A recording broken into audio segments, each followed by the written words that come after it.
boa tarde, tudo bem? Boa tarde, tudo bem?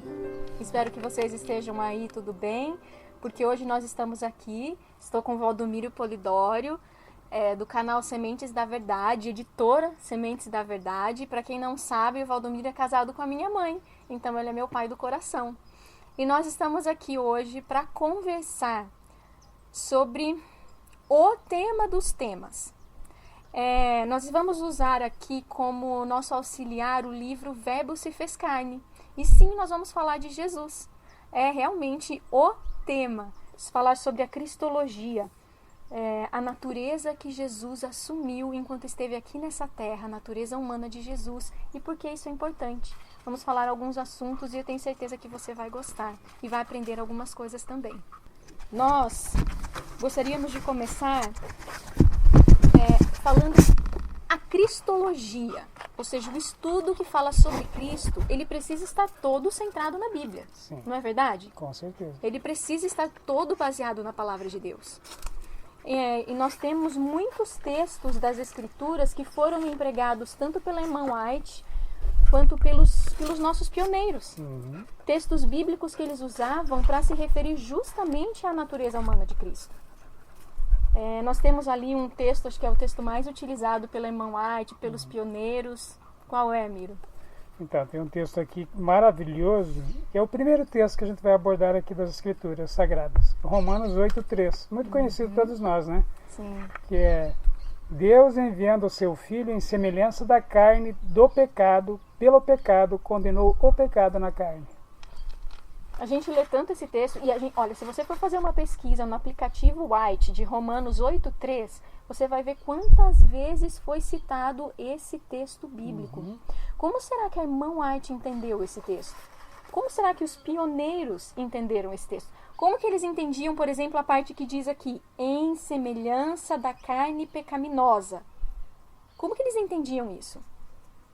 Isso é muito importante, né? É essencial, na verdade, né? Para a gente entender essa cristologia baseada na Bíblia, né? Ou seja, ao ler ali, quando eles pegaram esse texto e leram, em semelhança de carne pecaminosa, eles entenderam que era uma descrição literal da natureza humana Sim, de Cristo. Exatamente. Como que era a natureza humana de Cristo? Semelhança da carne do pecado. Uhum. Ponto.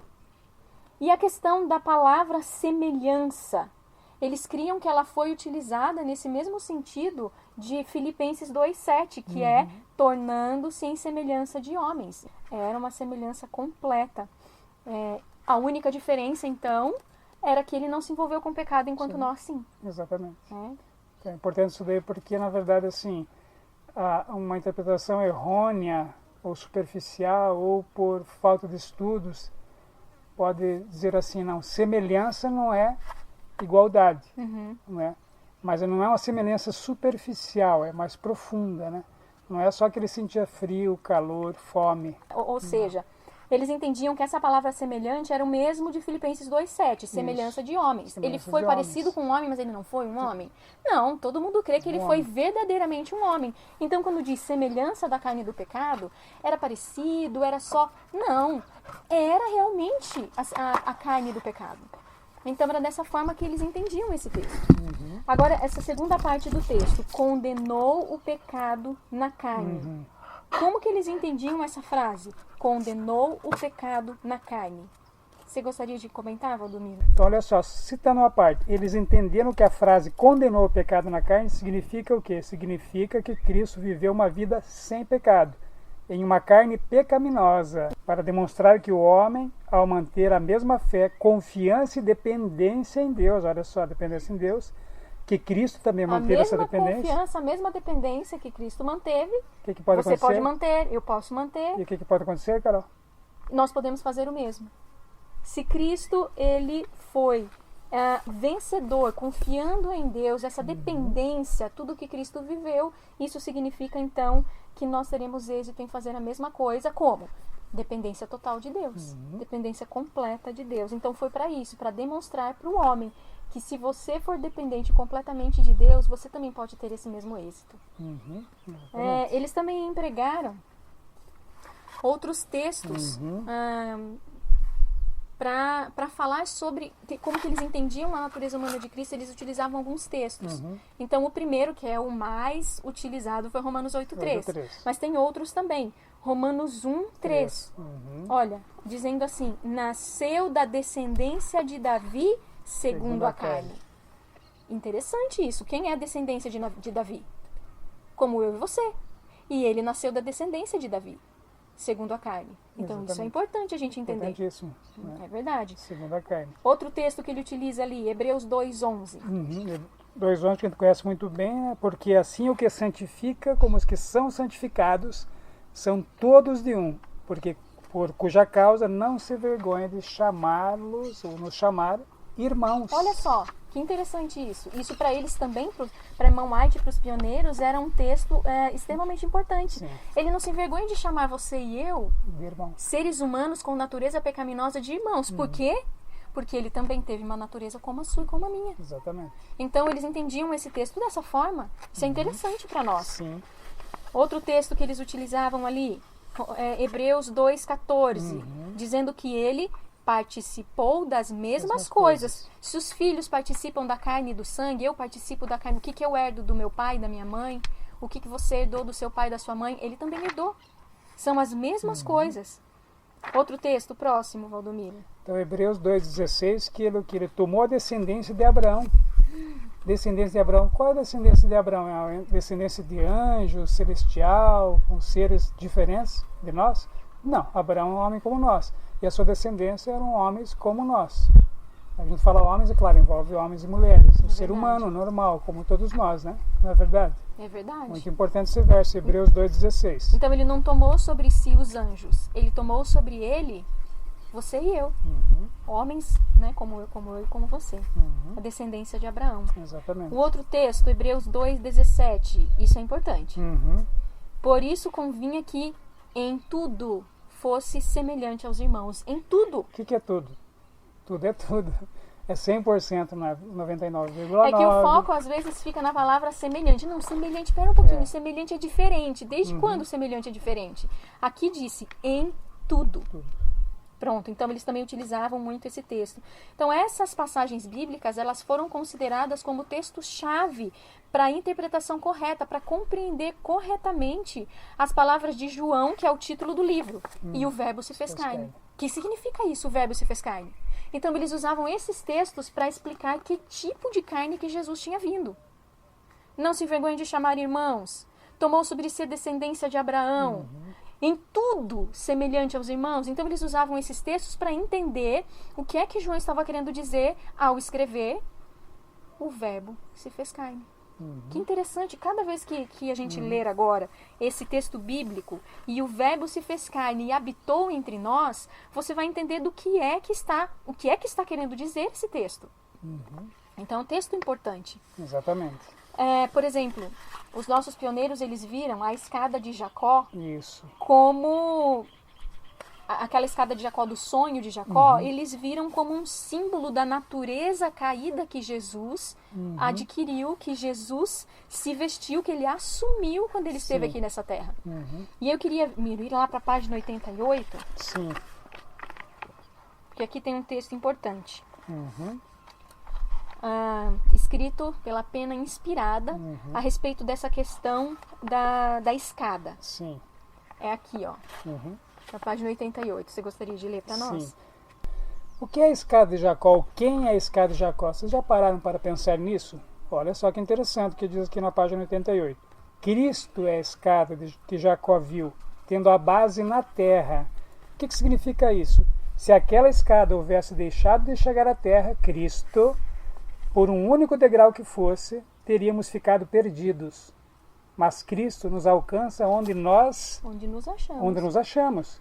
Tomou nossa natureza e venceu para que, revestindo-nos de sua natureza, nós pudéssemos vencer. Feito em semelhança da carne do pecado, Romanos 8:3, viver uma vida isenta de pecado. Uma vida sem pecado. Sem pecado. Ou seja, que interessante esse exemplo. Ele nos alcançou onde nós nos achamos. Exatamente. Ele não ficou um degrau acima. Não, ele realmente tocou a nossa miséria. Ele realmente foi tocado pelo sentimento, né, pelas enfermidades. da nossa Exatamente. raça. Ele não vê como um astronauta vestido com a roupa de astronauta para não se contaminar. Não posso me aqui. contaminar. Ou ele Sim. ficou flutuando para não tocar Sim, na terra, né? Sim, justamente. É Importante isso mesmo. isso. Olha, se Cristo não tivesse vindo em natureza caída, na carne pecaminosa do homem, na sua carne pecaminosa ou na minha, esse último degrau da escada de Jacó não teria tocado o chão. Não teria tocado onde nós estamos. O homem, eu e você, não teríamos recebido a salvação de maneira efetiva. Isso faz todo sentido. E era dessa forma que os nossos pioneiros, a própria irmã White também, viam a questão da escada de Jacó.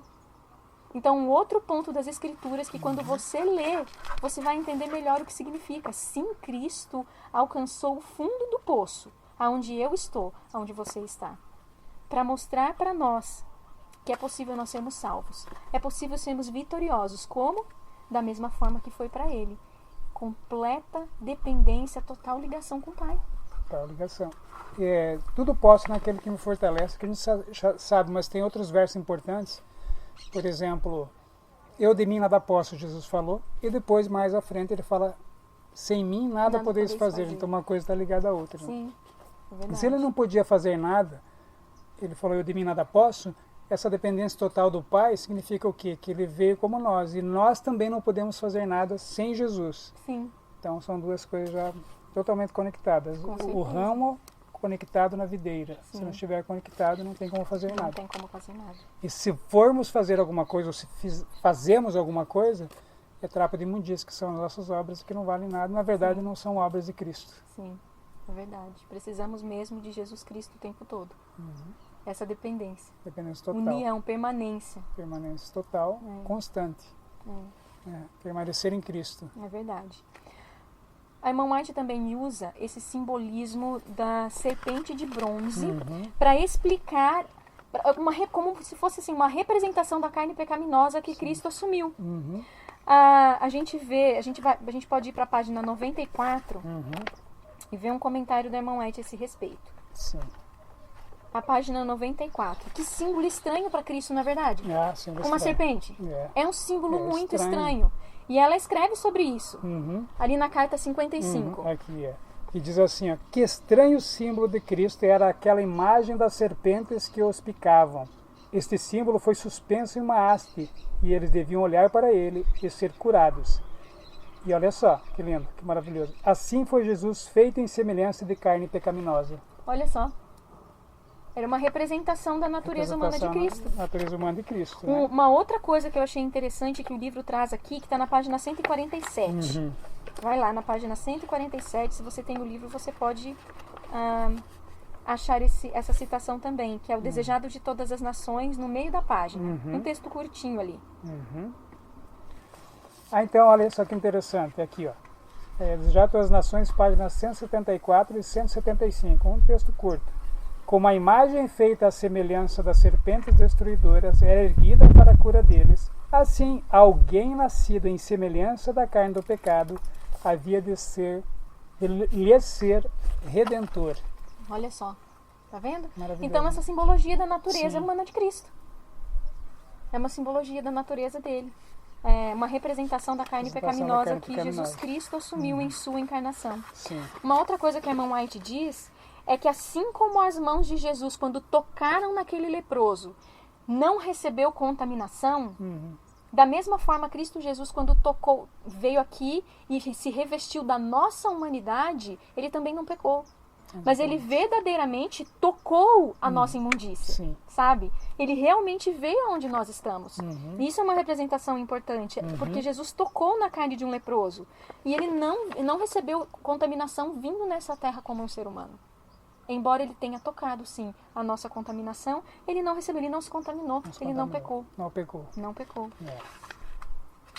Então a gente vê claramente que os pioneiros adventistas, eles aderiram, sim, plenamente o claro testemunho das Escrituras, desses textos bíblicos que nós citamos. Sim. Eles realmente entenderam o que representava tudo isso e de que é, como Cristo veio a essa terra. Com qual natureza humana? A natureza humana do homem caído. Eles não tinham dúvidas a respeito disso. Não tinham dúvidas. Isso é muito importante. Isso é essencial, na verdade, para a nossa Verdade. salvação, porque hoje, se você pensar que Jesus veio com a natureza pré-lapsariana, antes da queda, pré-lapso, natureza de Adão, não tem chance para nós. É uma coisa bem simples, bem direta, né? Por quê? Porque ele venceu com o poder que Adão tinha antes, né, da queda. Então isso é muito importante. Por quê? Porque quando você pensa assim, então ele veio com a natureza pós-queda, natureza caída, que às vezes as pessoas acham muito forte pensar nisso. Nascer com a natureza caída não quer dizer que ele nasceu pecador, né? Na verdade, ninguém nasce pecador. A gente vai ver isso mais à frente depois, né? Vai contextualizar isso daí. Mas é importante porque ele se compadece, é o sumo sacerdote que pode se compadecer de nós, Hebreus fala, de nós. Mas como que se compadece de alguém se você não sabe o que a pessoa está passando? Sim. Você tem que saber o que a pessoa está passando para se compadecer dela, não é verdade? Sim. Então, você veja, os pioneiros, eles aderiram não somente às evidências do claro testemunho das Escrituras, mas eles também aderiram aos ensinos da irmã White, porque ela escreveu também a esse respeito. Como uma mensageira inspirada, enviada por Deus, ela escreveu diversos textos falando sobre isso. E nós gostaríamos de entrar... Existem alguns termos que a irmã White utilizou que são, assim, únicos, ou eu diria assim, peculiares da escrita dela. As formas que ela utilizou, certos termos, às vezes não dá para você simplesmente pegar um termo utilizado nos escritos da irmã White e buscar no dicionário para ver o que quer dizer. Não, você tem que buscar, eu queria que você explicasse melhor aí, Valdomiro, esse princípio da pesquisa, esse princípio na área da pesquisa, que você precisa levar em consideração que o autor escreveu em diversos livros. Como que funciona esse princípio que é estabelecido ainda quando você vai fazer uma pesquisa, vai entender o que o autor quis dizer com isso. Você não pode simplesmente pegar um dicionário, abrir e dizer o autor disse isso. Não. O que a gente tem que analisar para a gente entender o que foi que os autores escreveram, que um autor escreveu? Quando é um autor que ele não é autor que escreveu muito, né? Fica mais difícil. É mais difícil, porque é um escritor que não era muito produtivo, escreveu poucos livros, ou dois livros, então é difícil entender assim, o estilo literário dele. Mas quando você tem uma pessoa que escreveu mais de 110 mil páginas... Veja só que no livro diz que ela escreveu 25 milhões de palavras. Então, 25 milhões de palavras... É muita coisa. O que você pode fazer com isso? Você pode ter informações riquíssimas ali do estilo do autor. Não é os termos que ele usou, as expressões, isso. O grupo de palavras que o autor escolhe, e dá para você ter uma ideia do que ele quis dizer. Você pode fazer comparações para comprovar o que ele queria dizer em tal texto, em tal capítulo de tal livro, comparando com à luz de outros escritos. Aí é possível com Ellen White. Então, às vezes, é por isso que é muito importante, os nossos queridos que estão assistindo este vídeo aqui, que entendam que você não pode usar textos de Ellen White só excertos, né? Você tem que ler pelo menos o capítulo do livro. O melhor é ler o livro inteiro. Então, na verdade, que quando se trata da natureza humana de Cristo, mais ainda. Né? Então, esse livro aqui a gente indica também por quê? Porque é um livro que tem mais de 400 citações de Ellen White, comprovando a natureza pós-lapsariana de Cristo. Tem todas as citações que ela escreveu a respeito da natureza humana de Cristo. Todas. São 400, então olha só. Fora as citações também dos nossos pioneiros, o que estava escrito nas lições de escola sabatina, nas nossas publicações, nas nossas revistas. O que eles estavam publicando a respeito da natureza humana de Cristo. Por isso que esse livro é importante, ele tem uma importância histórica mesmo, de pesquisa, independente da vertente teológica que você creia a respeito da natureza humana de Cristo. Isso aqui é um esforço feito que é de extremo valor. É uma pesquisa completa, estão todos os textos e citações de Ellen White, dos nossos pioneiros e das nossas publicações oficiais. Então, todo o trabalho que você teria de pesquisar por si mesmo, pode fazê-lo também, mas está aqui. Todas as citações. Então, isso é importante. E a gente vê como que ela escreveu bastante a esse respeito. Então, a gente vê que a irmã White ela foi muito clara a esse respeito. E as expressões e os termos que ela usava também foram muito uniformes. Foram, assim, bem coerentes. O autor ele chega a comentar que dá a impressão que a irmã White escreveu sobre a natureza humana de Cristo com um dicionário do lado. Porque ela usava termos específicos para algumas coisas e ela nunca usava certos termos em relação à natureza humana de Cristo. Isso é interessante. Então, alguns termos ela aplicava para Cristo, outros não. Sim. E isso é importante a gente ver. Sim. A gente vai até entrar nisso também agora, né? E às vezes os nossos termos, o significado dos nossos termos hoje podem ser diferentes do significado dos termos que ela usou. Sim. Como vocês vão ver, vocês podem perceber isso. É. E inclusive na questão da tradução, né? Exatamente. Às vezes a gente traduz os termos que ela usou de forma incorreta. Correto. A gente tem que ver o sentido não só literal, mas o sentido teológico. Sim. Isso é importante. Que se você traduz de uma maneira errada, teologicamente falando, você não pode sustentar a tua teologia. Na verdade, ela fica contraditória. E você não pode utilizar definições que algum teólogo escreveu. Por quê? Porque você tem que usar as expressões conforme os textos dela. Exatamente. É a autora, Ellen White, então você precisa interpretar ou então entender certos termos à luz dos próprios escritos dela. Não adianta eu dizer, não, ela quis dizer isso. Não, ela escreveu bastante. Ninguém precisa ficar dizendo, será que ela escreveu isso? Será que ela quis dizer aquilo? Ninguém precisa ficar conjecturando, não é verdade? Não. Porque ela foi clara, ela foi bem precisa e ela foi muito coerente. Então a gente vai ver isso a respeito de alguns termos que ela utilizou. E muito importante que a gente sempre enfatizar que aqui é uma língua moderna, né? É verdade? É uma língua viva, a língua inglesa. Inglês. Então, se você tiver dúvidas, recorra ao inglês. Né? E se você sabe inglês, mais ainda, né? Importante. Então, você não precisa saber grego e tal, né? Nesse caso aí.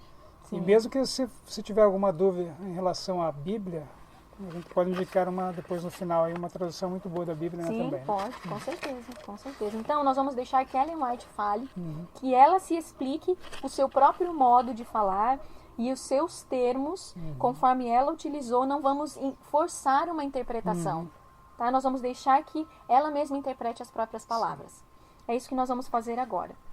Nós temos aqui no livro, na página 33, o ponto número 1. O ponto número 1 é interessante, que daí a gente já vai destacar os termos que ela usa, né? Então, como que ela usava essas definições, como se estivesse com o dicionário ao lado, a Carol já comentou, né? Então, palavras certas como pecaminoso, sem pecado, pecaminosidade, impecaminosidade ou ausência de pecado. Será que é tudo igual? É. Então a gente vai ver que tem algumas diferenças às vezes. E muitas vezes a gente lê um texto achando que é igual. E às vezes tem uma diferença muito grande nesses termos. E ela usou esses termos com uma precisão muito grande, por quê? Porque para evitar mal entendidos. Verdade. Né? Então é importante isso. Né? A Se precisão do dicionário mesmo. Se a gente for descuidado no uso desses termos, nós vamos cometer graves erros de interpretação. Exatamente. E aí nós vamos cometer um assassinato da verdadeira teologia. Exatamente. A primeira observação que a gente faz é que a irmã White usa natureza e carne como se eles fossem intercambiáveis. Exatamente. Como se eles fossem iguais, natureza e carne. Carne. Ela quer dizer a mesma coisa. Então, esse é o primeiro ponto que a gente gostaria aqui de notar na nossa primeira observação.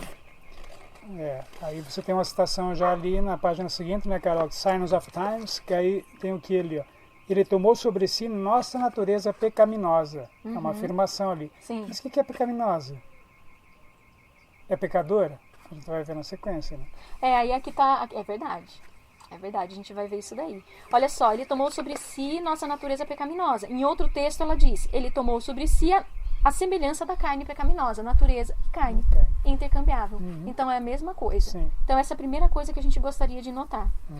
E aí nós vamos ver agora como que ela fazia uso de certas expressões que às vezes podem até ser polêmicas. Se a gente não utilizar da forma correta, você pode construir uma verdadeira teologia e uma falsa teologia por causa de termos. Parece que é uma coisa tão simples. Exatamente. Não, pois muda completamente o sentido das coisas. sério. Por exemplo, o termo pecaminoso.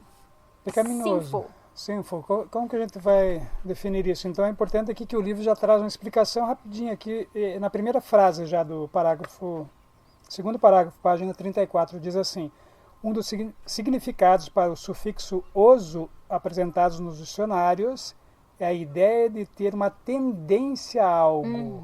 Isso não equivale à descrição de um ato real. Olha só que importante isso. Então não significa um ato de pecar, significa uma tendência ao pecado, não um ato de pecar. Então não significa que uma pessoa ela é pecadora. Então a gente já surge uma pergunta, né, Carol? Nós nascemos com a natureza pecaminosa ou uma natureza pecadora? Uma natureza pecaminosa. É importante ou não Importante isso. É muito importante.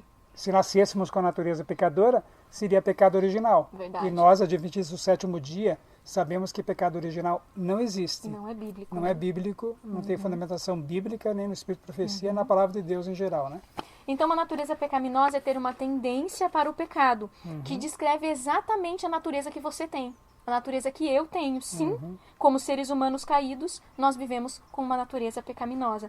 E Ellen White usa esse termo, exatamente esse termo, para descrever a carne ou a natureza que Jesus Cristo assumiu quando ele veio habitar entre nós. Olha só, que interessante, o sinful, pecaminoso, ele utilizou para a natureza humana de Cristo Jesus. A mesma natureza sua e minha. A gente tem o próximo termo.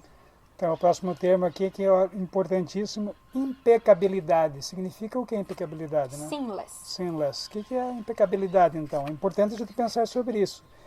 Impecabilidade é possibilidade de pecar ou não? Tem Esse a possibilidade de pecar? Esse prefixo in, ou des, no caso, né? Nesse caso é in, né?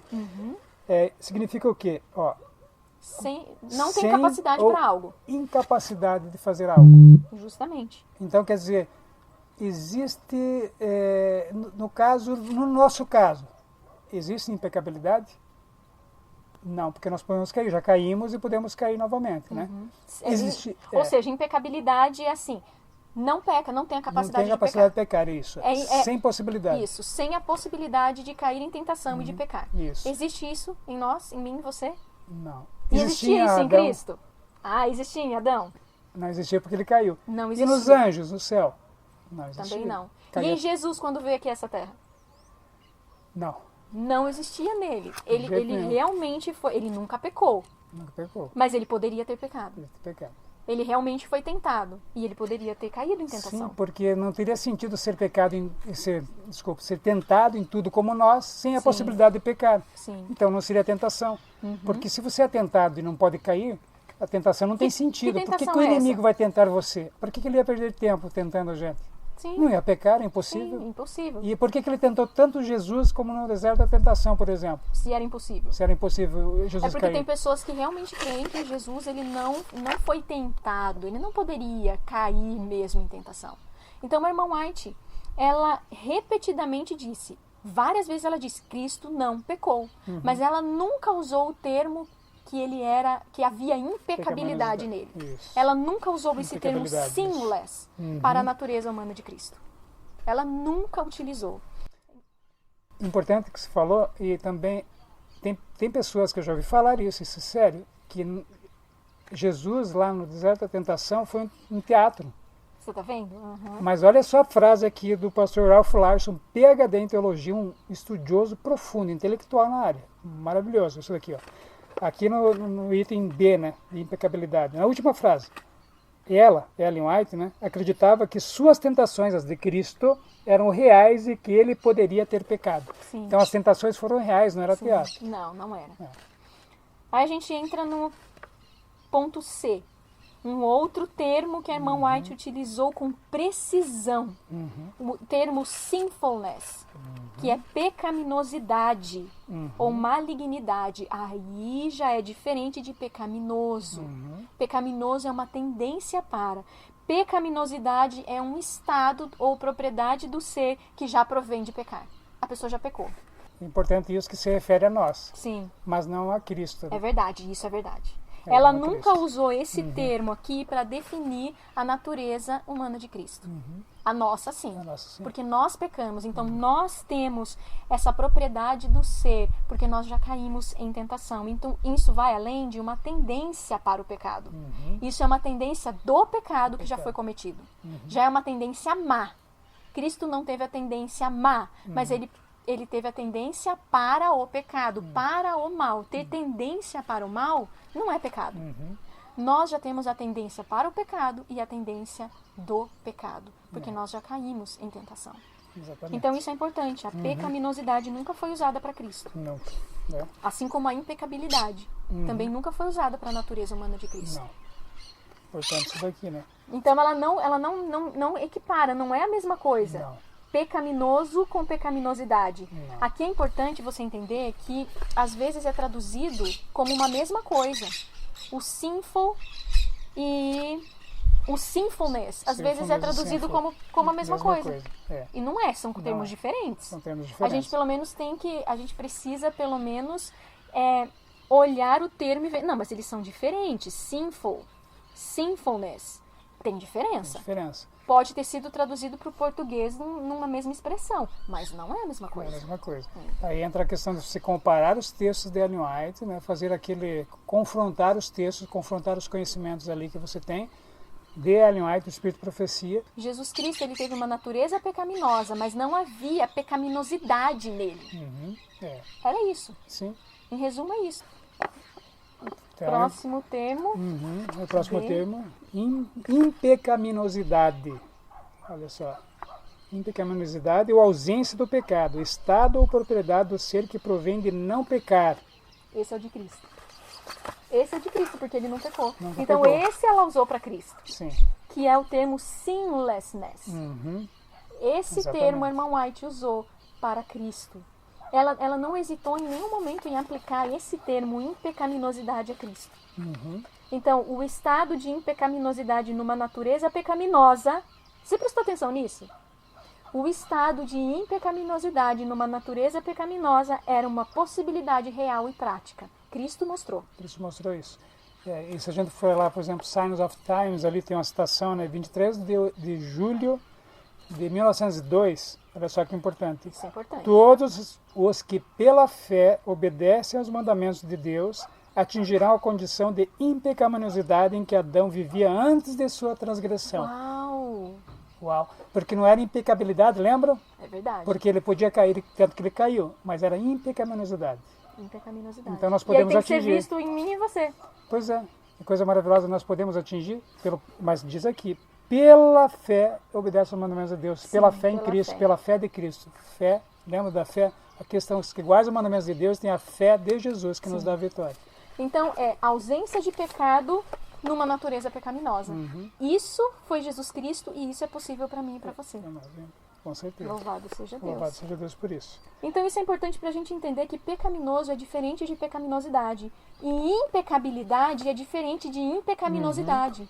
Então, por favor, atente para esses termos. Os termos, às vezes, não estão traduzidos da forma correta no português nos nossos livros. Talvez, se você estiver pesquisando esse assunto, procure em inglês e observe o termo que foi utilizado. Você pode usar esse livro aqui na página 34 e 35 como seu guia, para você entender o que é que a irmã White estava escrevendo. Exatamente. O que é que ela estava querendo dizer quando ela usou esses termos. Porque ela usou para Cristo a natureza pecaminosa e impecaminosidade, a ausência de pecado. A ausência de pecado numa natureza pecaminosa. Isso ela usou para Cristo. E aí está totalmente voltado para o novo nascimento, né? Sim. Quando Jesus prega lá para Nicodemos, João capítulo 3, importa-vos nascer de novo, nós podemos nascer do Espírito Santo hoje, a cada dia, porque ele falou assim, importa-vos nascer de novo. Se nós nascermos de novo, o que acontece? A cada dia nós vamos atingir esse estado aqui. Então, em resumo, atentem para isso. Às vezes, nos nossos livros, o termo sinless e o termo sinlessness, que é impecabilidade e impecaminosidade, estão escritos da mesma forma, que é sem pecado. Mas não é correto traduzir dessa forma.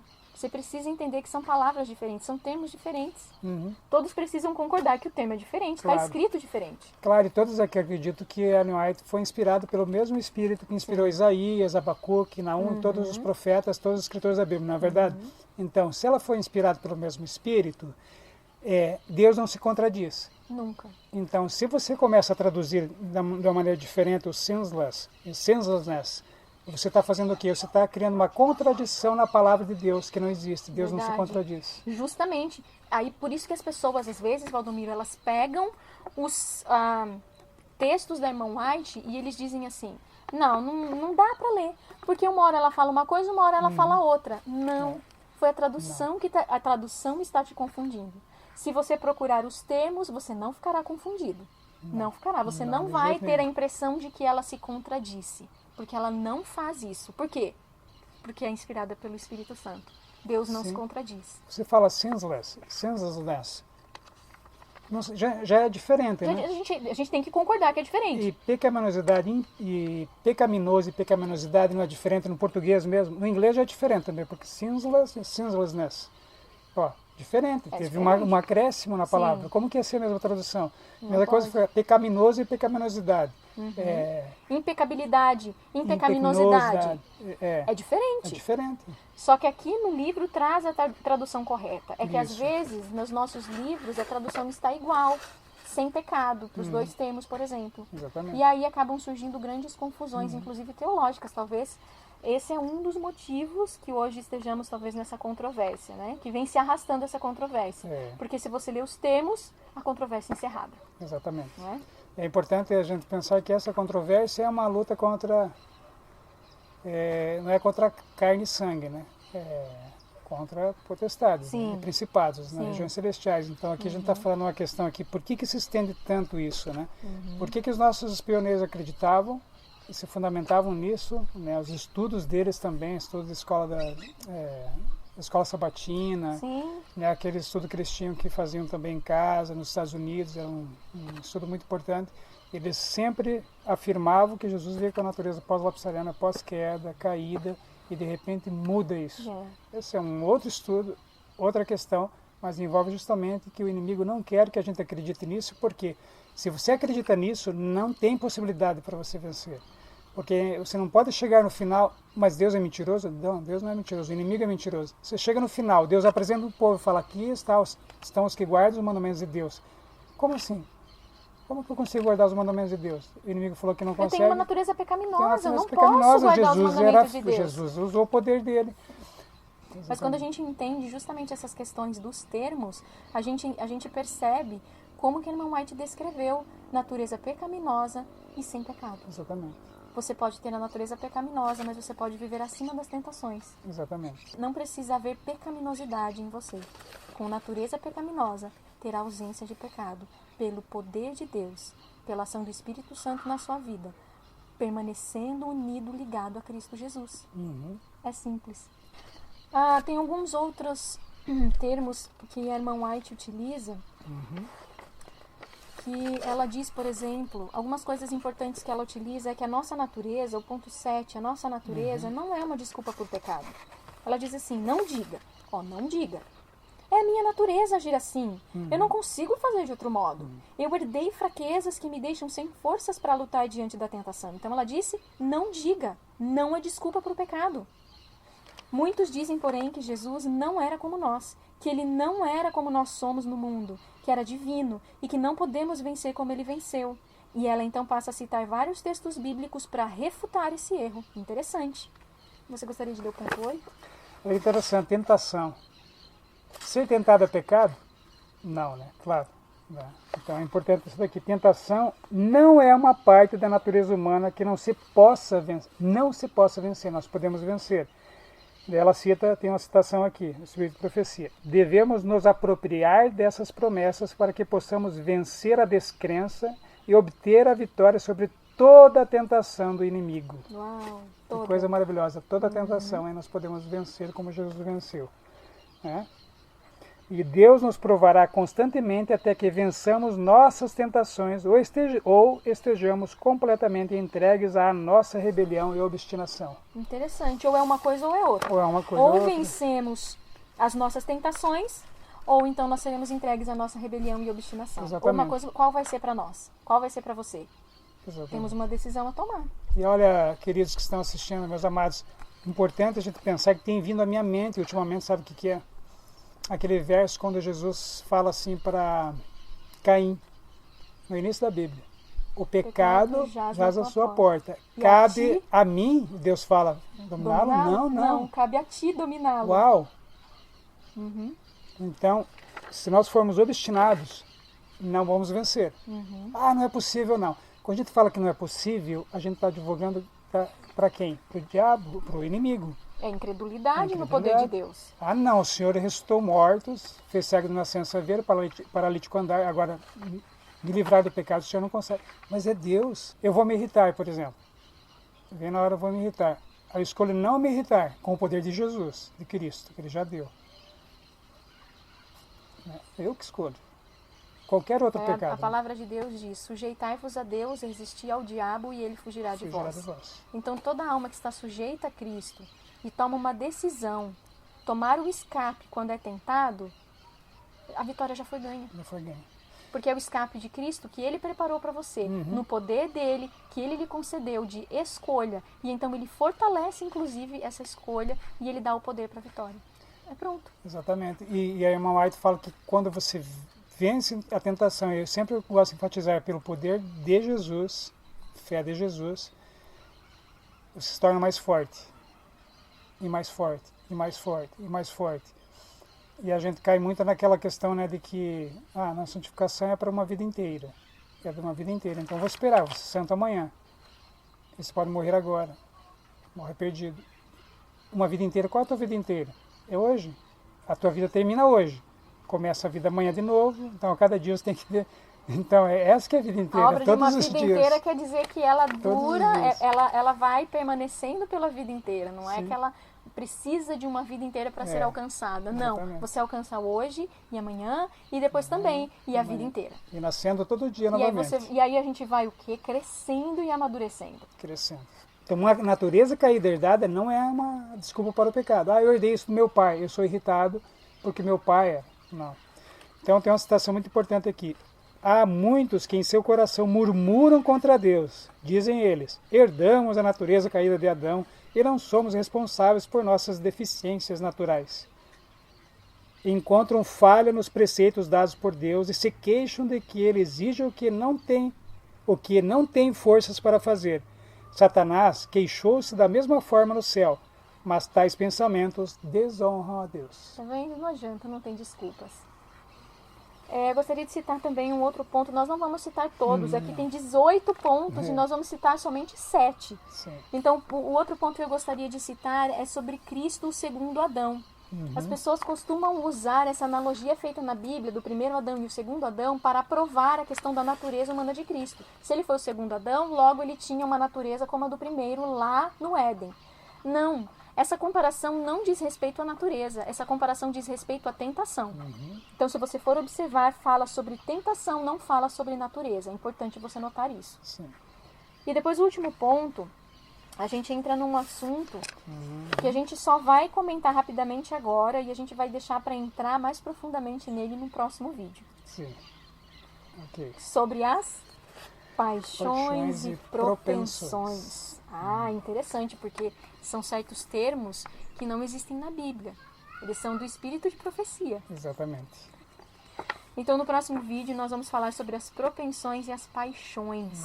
Existe uma grande discussão a respeito desses termos. Sim. E nós vamos ver aqui junto com vocês a diferença que faz entender corretamente essas questões. Muito importante. Agradeço a sua participação assistindo esse vídeo, comentando aqui também no vídeo, se você achou importante, o que você aprendeu, o que você já sabia. Agradeço a presença do Valdomiro aqui conosco também. Muito obrigada. Que Deus o abençoe e a cada um de vocês que está assistindo.